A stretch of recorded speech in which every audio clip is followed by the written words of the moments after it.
सूखी फटी हुई धरती पर दूर दूर तक बस खामोशी थी।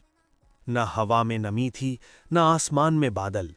ये वो जगह थी जहां उम्मीद आकर दम तोड़ देती थी। उसी वीराने में जमीन की एक दरार से एक नन्हा सा पौधा जन्म ले रहा था। उसकी जड़ें प्यास से जल रही थीं, लेकिन फिर भी वो जीना चाहता था। तभी आसमान से एक सफेद कबूतर उतर कर आया। उसके पंखों में अजीब सी चमक थी, जैसे वो किसी और दुनिया से आया हो। उसकी आंखों में करुणा थी। कबूतर के पास बस थोड़ा सा पानी था, उतना जिससे वो खुद अपनी प्यास बुझा सकता था। उसने पल भर को पौधे को देखा, फिर अपने सूखे गले को महसूस किया। उसके मन में संघर्ष था, लेकिन दिल ने फैसला कर लिया।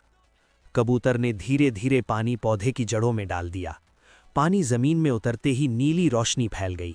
सूखी मिट्टी कांप उठी, जैसे उसमें फिर से जान आ गई हो। पौधा हरा होने लगा, उसकी पत्तियां आसमान की ओर उठी।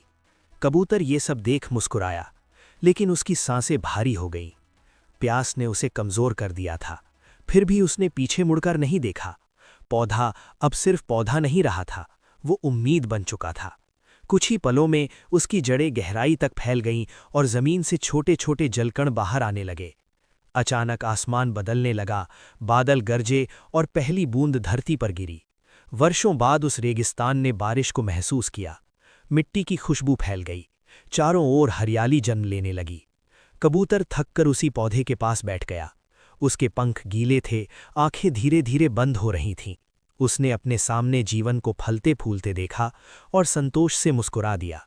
उसकी सांसें थम गईं, लेकिन उसकी कुर्बानी जिंदा रही। आज वहां एक बड़ा पेड़ खड़ा है। उसकी छाया में लोग सुकून पाते हैं। कहते हैं, जब हवा चलती है तो उस पेड़ की पत्तियां उस कबूतर की कहानी सुनाती हैं कि कभी किसी ने